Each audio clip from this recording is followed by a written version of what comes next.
Épître de Paul aux Galates, chapitre 1er. Paul, apôtre, non de la part des hommes, ni par un homme, mais par Jésus-Christ et Dieu le Père, qui l'a ressuscité des morts, et tous les frères qui sont avec moi aux églises de la Galatie, que la grâce et la paix vous soient données de la part de Dieu le Père et de notre Seigneur Jésus-Christ, qui s'est donné lui-même pour nos péchés, afin de nous arracher du présent siècle mauvais, selon la volonté de Dieu et Père, à qui soit la gloire au siècle des siècles. Amen. Je m'étonne que vous vous détourniez si promptement de celui qui vous a appelé par la grâce de Christ pour passer à un autre évangile.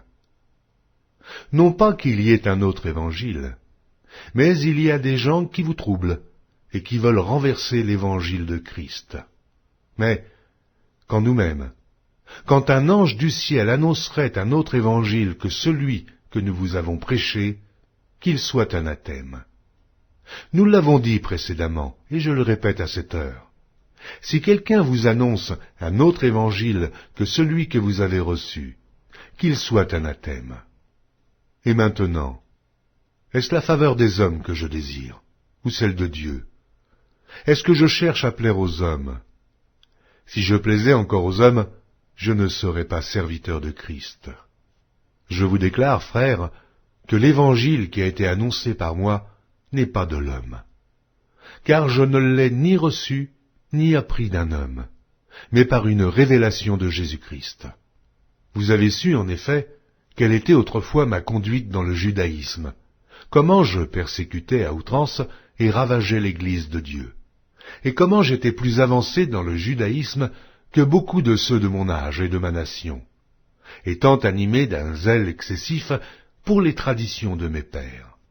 Mais lorsqu'il plut à celui qui m'avait mis à part dès le sein de ma mère et qui m'a appelé par sa grâce, de révéler en moi son Fils, afin que je l'annonçasse parmi les païens, aussitôt je ne consultais ni la chair, ni le sang, et je ne montai point à Jérusalem vers ceux qui furent apôtres avant moi, mais je partis pour l'Arabie, puis je revins encore à Damas. 3 ans plus tard, je montai à Jérusalem, pour faire la connaissance de Céphas, et je demeurai 15 jours chez lui. Mais je ne vis aucun autre apôtre, si ce n'est Jacques, le frère du Seigneur. Dans ce que je vous écris, voici, devant Dieu, je ne mens point. J'allai ensuite dans les contrées de la Syrie et de la Cilicie.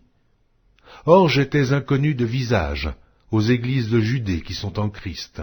Seulement, elles avaient entendu dire « Celui qui autrefois nous persécutait annonce maintenant la foi qu'il s'efforçait alors de détruire. » Et elles glorifiaient Dieu à mon sujet. Épître de Paul aux Galates, chapitre 2. 14 ans après, je montai de nouveau à Jérusalem avec Barnabas, ayant aussi pris Tite avec moi. Et ce fut d'après une révélation que j'y montai. Je leur exposai l'évangile que je prêche parmi les païens. Je l'exposai en particulier à ceux qui sont les plus considérés, afin de ne pas courir, ou avoir couru en vain. Mais Tite, qui était avec moi et qui était grec, ne fut pas même contraint de se faire circoncire, et cela à cause des faux frères qui s'étaient furtivement introduits et glissés parmi nous, pour épier la liberté que nous avons en Jésus-Christ, avec l'intention de nous asservir. Nous ne leur cédâmes pas un instant, et nous résistâmes à leurs exigences, afin que la vérité de l'Évangile fût maintenue parmi vous. Ceux qui sont les plus considérés, quels qu'ils aient été jadis, cela ne m'importe pas. Dieu ne fait point acception de personne. Ceux qui sont les plus considérés ne m'imposèrent rien. Au contraire, voyant que l'Évangile m'avait été confié pour les incirconcis comme à Pierre pour les circoncis, car celui qui a fait de Pierre l'apôtre des circoncis a aussi fait de moi l'apôtre des païens. Et, ayant reconnu la grâce qui m'avait été accordée, Jacques, Céphas et Jean, qui sont regardés comme des colonnes, me donnèrent à moi et à Barnabas la main d'association, afin que nous allassions, nous, vers les païens, et eux, vers les circoncis. Ils nous recommandèrent seulement de nous souvenir des pauvres, ce que j'ai bien eu soin de faire. Mais lorsque Céphas vint à Antioche, je lui résistai en face, parce qu'il était répréhensible. En effet, avant l'arrivée de quelques personnes envoyées par Jacques, il mangeait avec les païens, et, quand elles furent venues, il s'esquiva, et se tint à l'écart par crainte des circoncis. Avec lui, les autres Juifs usèrent aussi de dissimulation, en sorte que Barnabas même fut entraîné par leur hypocrisie. Voyant qu'il ne marchait pas droit selon la vérité de l'Évangile, je dis à Céphas, en présence de tous, « Si toi qui es juif, tu vises à la manière des païens et non à la manière des Juifs, pourquoi forces-tu les païens à judaïser? Nous sommes juifs de naissance, et non pécheurs d'entre les païens. Néanmoins, sachant que ce n'est pas par les œuvres de la loi que l'homme est justifié, mais par la foi en Jésus-Christ, nous aussi, nous avons cru en Jésus-Christ, afin d'être justifiés par la foi en Christ, et non par les œuvres de la loi, parce que nulle chair ne sera justifiée par les œuvres de la loi. Mais, tandis que nous cherchons à être justifiés par Christ, si nous étions aussi nous-mêmes trouvés pécheurs, Christ serait-il un ministre du péché? Loin de là. Car si je rebâtis les choses que j'ai détruites, je me constitue moi-même en transgresseur. Car c'est par la loi que je suis mort à la loi, afin de vivre pour Dieu. J'ai été crucifié avec Christ. Et si je vis, ce n'est plus moi qui vis. C'est Christ qui vit en moi. Si je vis maintenant dans la chair, je vis dans la foi au Fils de Dieu, qui m'a aimé et qui s'est livré lui-même pour moi. Je ne rejette pas la grâce de Dieu, car si la justice s'obtient par la loi, Christ est donc mort en vain. Épître de Paul aux Galates, chapitre 3. Aux Galates dépourvus de sens. Qui vous a fasciné, vous, aux yeux de qui Jésus-Christ a été peint comme crucifié? Voici seulement ce que je veux apprendre de vous.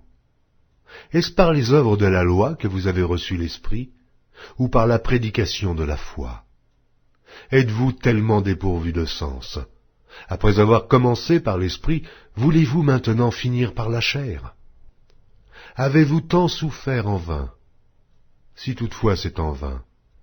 Celui qui vous accorde l'Esprit, et qui opère des miracles parmi vous, le fait-il donc par les œuvres de la loi, ou par la prédication de la foi? Comme Abraham crut à Dieu, et que cela lui fut imputé à justice, reconnaissez donc que ce sont ceux qui ont la foi, qui sont fils d'Abraham. Aussi l'Écriture, prévoyant que Dieu justifierait les païens par la foi, a d'avance annoncé cette bonne nouvelle à Abraham. Toutes les nations seront bénies en toi, de sorte que ceux qui croient sont bénis avec Abraham le croyant. Car tous ceux qui s'attachent aux œuvres de la loi sont sous la malédiction, car il est écrit, « Maudit est quiconque n'observe pas tout ce qui est écrit dans le livre de la loi, et ne le met pas en pratique. » Et que nul ne soit justifié devant Dieu par la loi. Cela est évident, puisqu'il est dit, le juste vivra par la foi. Or la loi ne procède pas de la foi, mais elle dit, celui qui mettra ces choses en pratique vivra par elles. Christ nous a rachetés de la malédiction de la loi, étant devenu malédiction pour nous, car il est écrit, maudit est quiconque est pendu au bois, afin que la bénédiction d'Abraham eût pour les païens son accomplissement en Jésus-Christ, et que nous reçussions par la foi l'Esprit qui avait été promis. Frères, je parle à la manière des hommes. Une disposition en bonne forme, bien que faite par un homme, n'est annulée par personne, et personne n'y ajoute. Or les promesses ont été faites à Abraham et à sa postérité. Il n'est pas dit « et aux postérités », comme s'il s'agissait de plusieurs, mais entends qu'il s'agit d'une seule, et à ta postérité, c'est-à-dire à Christ. Voici ce que j'entends. Une disposition que Dieu a confirmée antérieurement ne peut pas être annulée, et ainsi la promesse rendue vaine par la loi survenue 430 ans plus tard. Car si l'héritage venait de la loi, il ne viendrait plus de la promesse. Or, c'est par la promesse que Dieu a faite à Abraham ce don de sa grâce. Pourquoi donc la loi? Elle a été donnée ensuite à cause des transgressions, jusqu'à ce que vînt la postérité, à qui la promesse avait été faite. Elle a été promulguée par des anges au moyen d'un médiateur. Or, le médiateur n'est pas médiateur d'un seul, tandis que Dieu est un seul.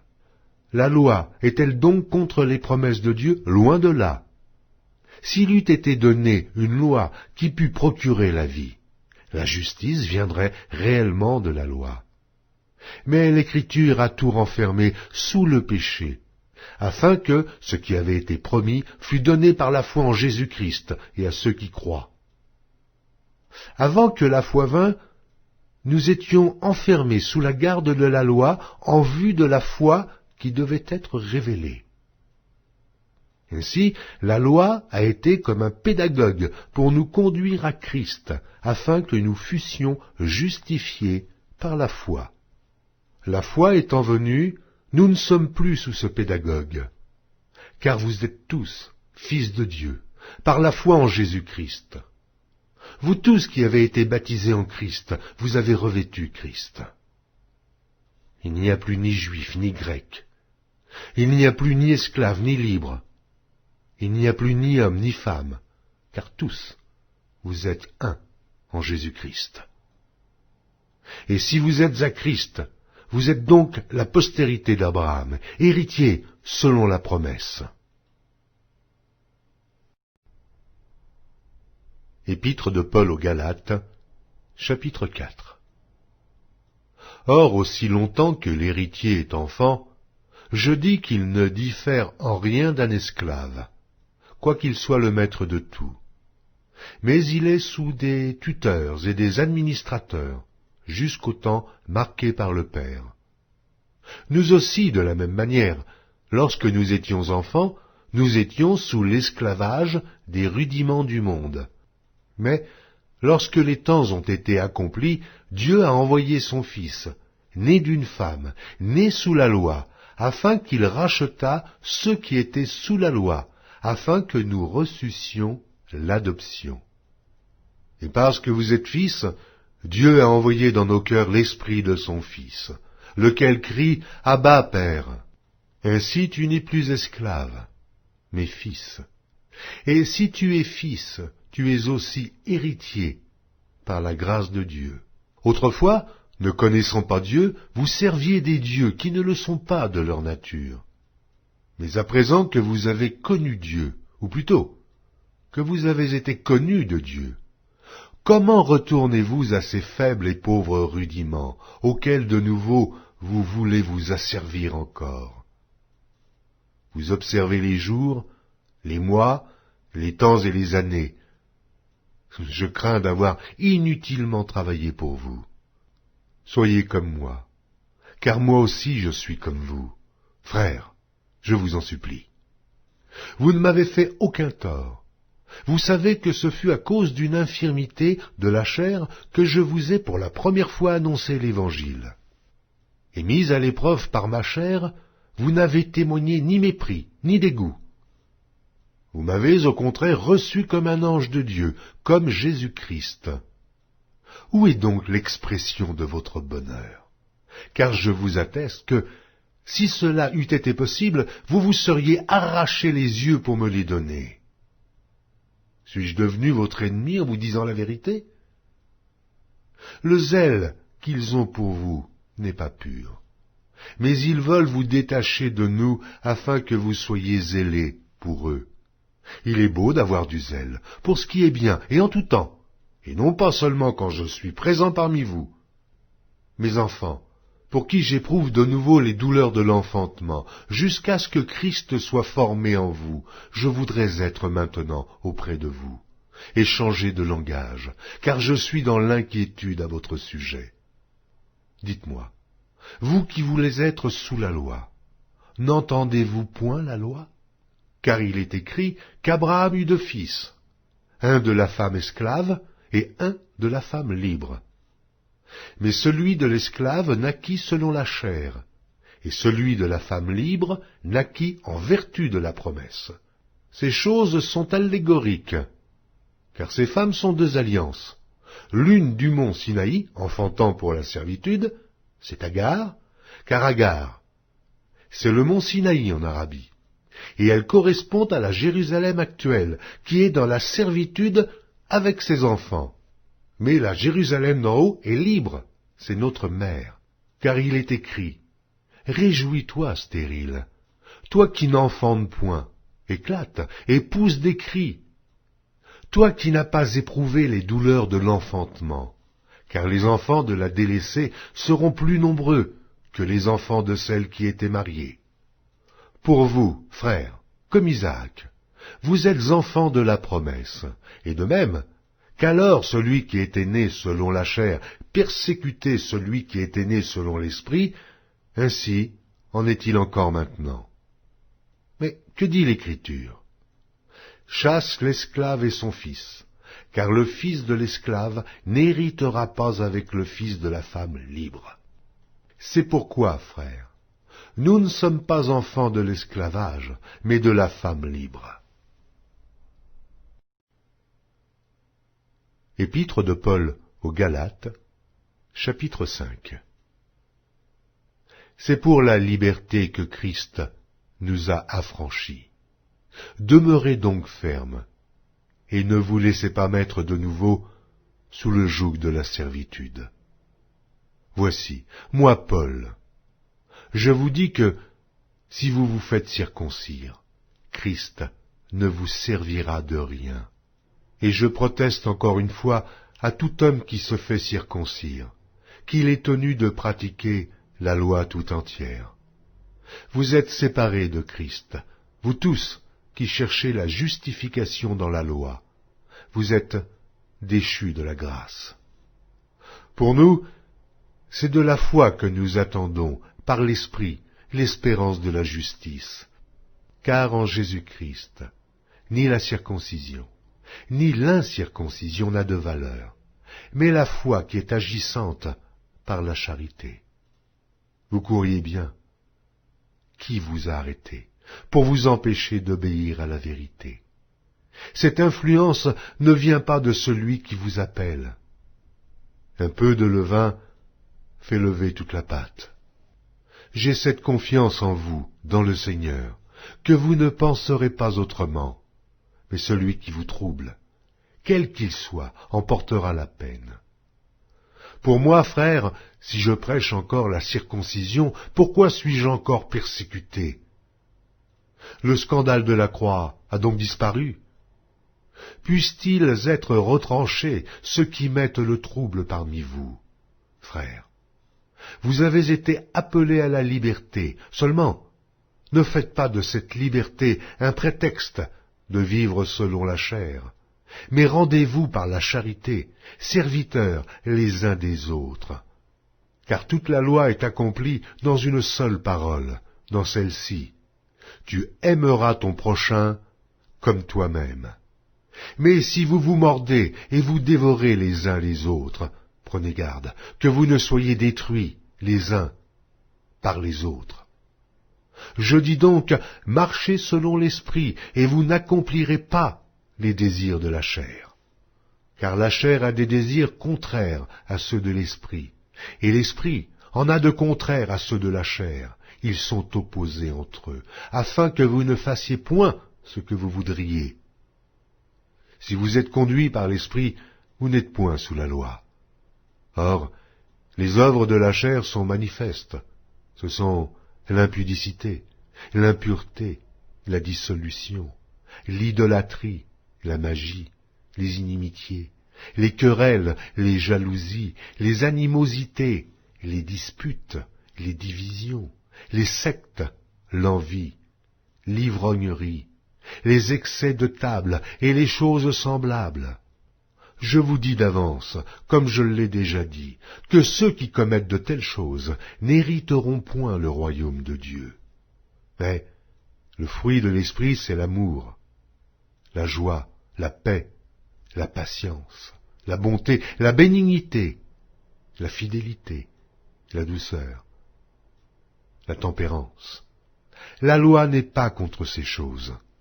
Ceux qui sont à Jésus-Christ ont crucifié la chair avec ses passions et ses désirs. Si nous vivons par l'Esprit, marchons aussi selon l'Esprit.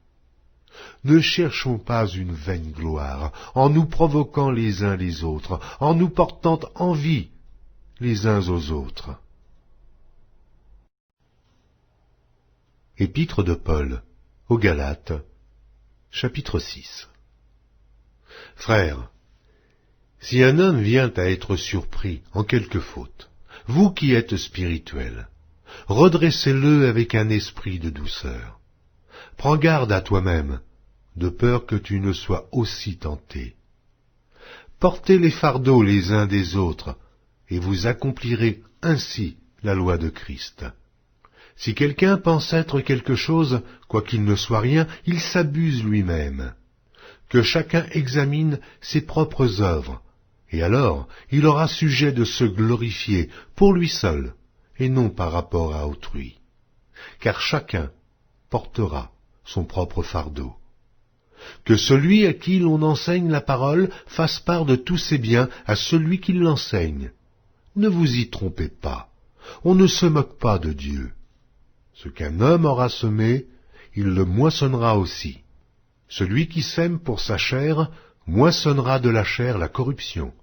Mais celui qui sème pour l'esprit, moissonnera de l'esprit la vie éternelle.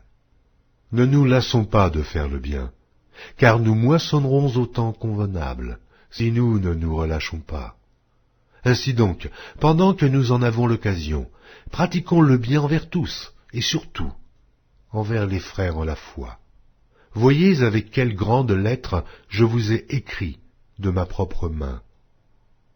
Tous ceux qui veulent se rendre agréables selon la chair vous contraignent à vous faire circoncire, uniquement afin de ne pas être persécutés pour la croix de Christ.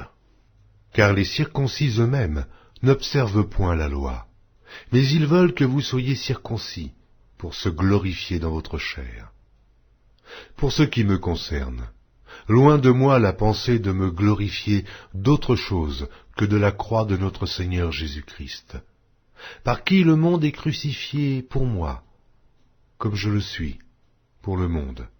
Car ce n'est rien que d'être circoncis ou incirconcis. Ce qui est quelque chose, c'est d'être une nouvelle créature. Paix et miséricorde sur tous ceux qui suivront cette règle et sur l'Israël de Dieu. Que personne désormais ne me fasse de la peine, car je porte sur mon corps les marques de Jésus. Frères, que la grâce de notre Seigneur Jésus-Christ soit avec votre esprit. Amen.